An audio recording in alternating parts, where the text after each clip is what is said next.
Assalamualaikum warahmatullahi wabarakatuh. Selamat malam semuanya. Terima kasih atas waktunya. Pada kesempatan kali ini, saya akan mempresentasikan makalah yang berjudul tentang kodok dan kodar dalam perspektif ilmu kalam. Yang yang terpenting adalah untuk kita pahami dari makalah tersebut, yaitu tentang definisi dari kodok dan kodar.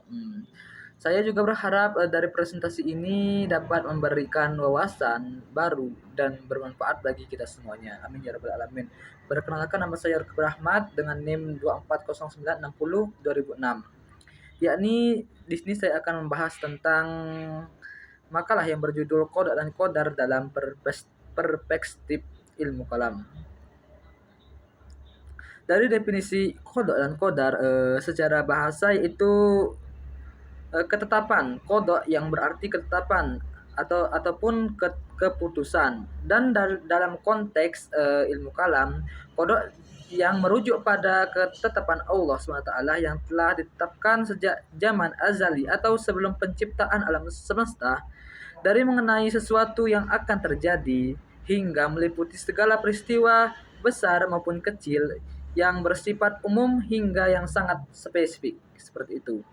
Dan dalam konteks luas, yakni kodok merujuk pada ketetapan Allah terhadap segala sesuatu yang telah dan akan terjadi. Dan kodok juga mencakup dari seluruh peristiwa tentang besar maupun kecil dan penciptaan alam semesta hingga detail dari kehidupan duniawi, dari kehidupan individu. Dan kodok juga mencakup segala sesuatu yang telah ditentukan oleh Allah Subhanahu wa taala, yang dimana sebelum penciptaan alam semesta atau zaman ajali itu merupakan bagian fundamental dan dari kekuasaannya dan dari kemahakuasaannya. Dan konsep tersebut ini menekankan tentang bahwa segala sesuatu yang terjadi atas kehendak dan pengetahuan Allah SWT yang sempurna. Dan kodok juga berkaitan tentang erat dengan konsep kodar, yang dimana kodok juga merujuk pada bagaimana ketetapan tersebut diwujudkan dalam realitas. Namun juga penting untuk kita mengingat bahwa pemahaman tentang kodok itu bervariasi di antara berbagai mazhab, terutama dalam mazhab ilmu kalam. Dengan beberapa peristiwa tersebut itu menekankan bahwa aspek penentuan ilahi lebih kuat daripada yang lain. Tentunya juga dalam istilah luas, kodar itu merujuk pada tindakan Allah SWT dalam mewujudkan ketetapannya atau qada, yakni mencakup tentang seluruh proses penciptaan dan pengaturan alam semesta, ya termasuk segala peristiwa dan kejadian yang terjadi di dalamnya. Dan dalam perbedaan pandangan kodok dan kodar, dalam ilmu kalam itu ada perdebatan seputar kodok dan kodar, yakni melahirkan tentang beberapa aliran pemikiran utama dalam ilmu kalam.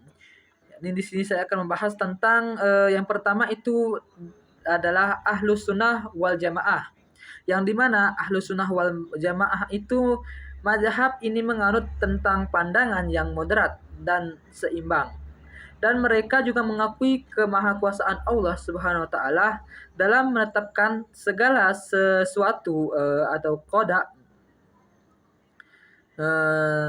tetapi juga mengakui kebebasan manusia dalam memilih dan bertindak atau ikhtiar.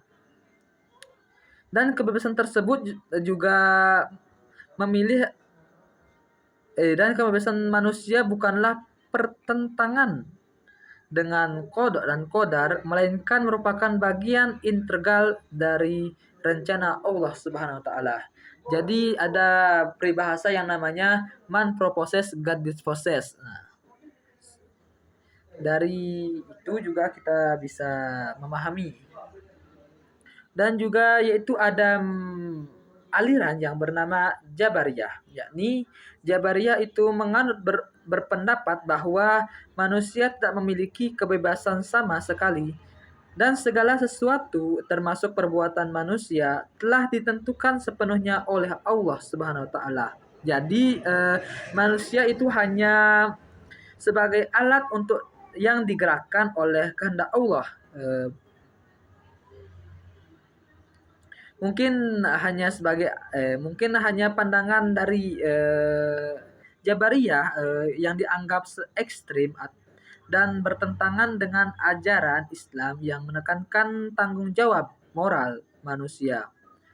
Selanjutnya yakni ada aliran Qadariyah yang dimana aliran ini berpendapat bahwa manusia memiliki kebebasan mutlak dalam bertindak dan perbuatan manusia juga tidak ditentukan oleh Allah Subhanahu wa taala melainkan sepenuhnya, yakni berasal dari kehendak manusia sendiri, dan mereka menolak konsep qada dan qadar sebagai bentuk penentuan ilahi. Ya. Jadi pandangan tersebut ini juga dianggap ekstrim juga ya, karena mengabaikan peran Allah Subhanahu wa taala dalam penciptaan dan pengaturan alam semesta. Mungkin dari itu presentasi dari saya, kurang lebihnya mohon maaf lahir dan mohon maaf jika ada kurangnya. Assalamualaikum warahmatullahi wabarakatuh.